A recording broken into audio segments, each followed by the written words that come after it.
Baik teman-teman sekalian, ketemu lagi dalam kuliah Technopreneurship.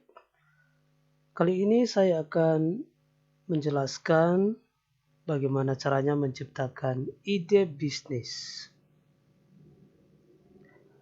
Bisnis yang sukses selalu dimulai dengan ide yang baik. Ada beberapa definisi sebelum kita mempelajari lebih lanjut ide bisnis.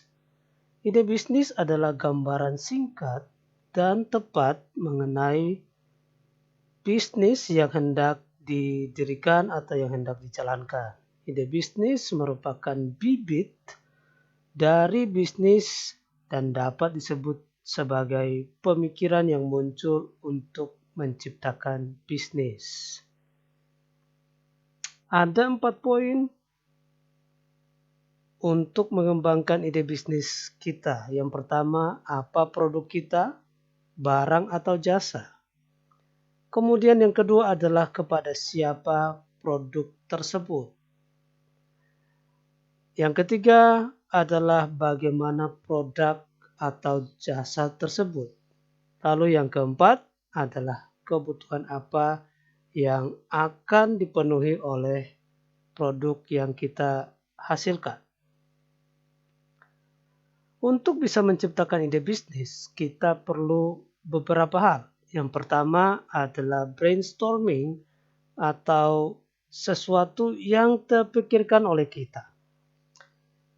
Yang kedua adalah fokus group. Nah, disinilah kita membentuk kelompok-kelompok fokus group yang dimana kita bisa berdiskusi dan mempertajam ide kita.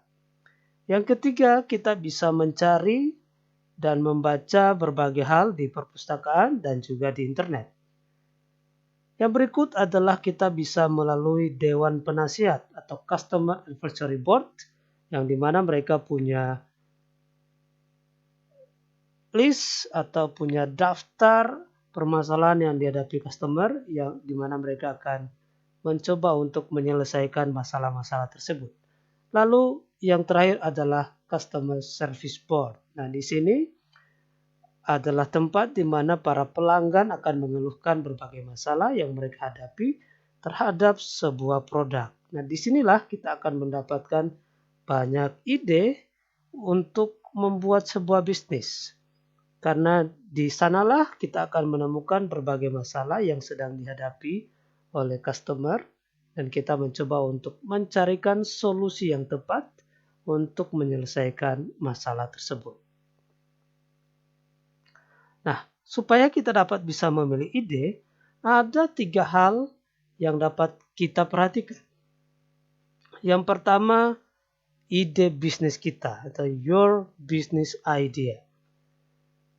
Yang kedua adalah competitor doing atau apa yang sudah dilakukan oleh kompetitor. Lalu yang ketiga adalah customer needs atau kebutuhan customer. Nah, sebaiknya kita berada pada posisi ini.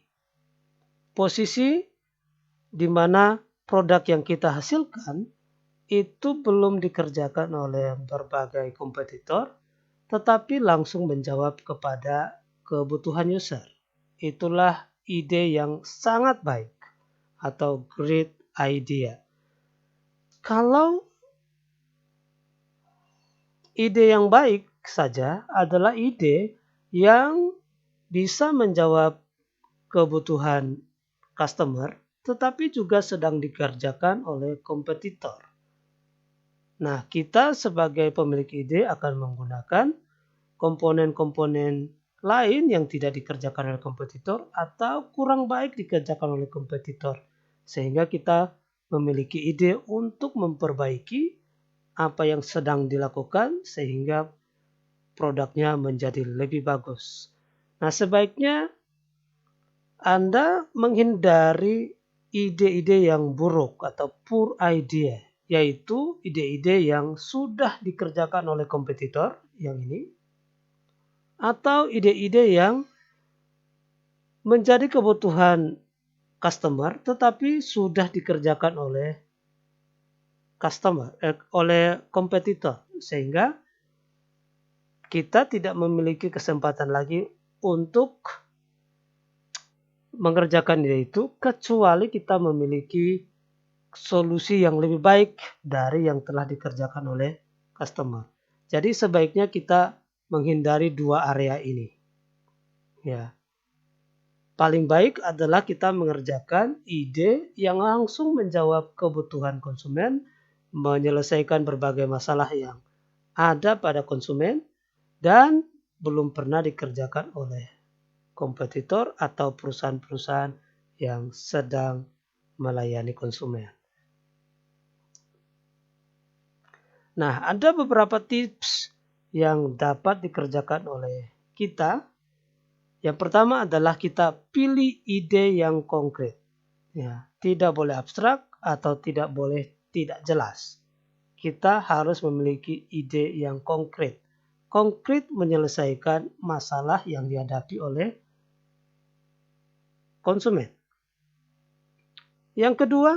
Tips yang kedua adalah pilih ide yang mudah dipasarkan. Sehingga kita memiliki peluang yang besar untuk menjual berbagai produk kita dan itu laku di pasaran atau diminati oleh banyak customer.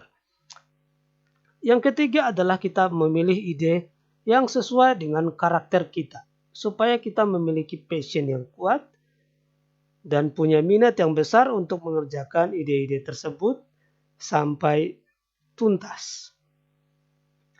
Lalu yang terakhir adalah memilih ide yang mampu bertahan.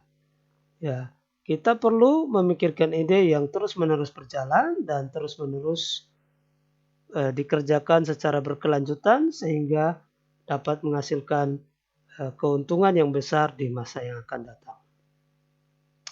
Demikian teman-teman yang bisa saya bagikan. Semoga materi ini dapat membantu teman-teman untuk memperkuat karakter entrepreneurship dan memperkuat kemampuan sebagai seorang technopreneurship. Terima kasih, semoga membantu. Salam sukses.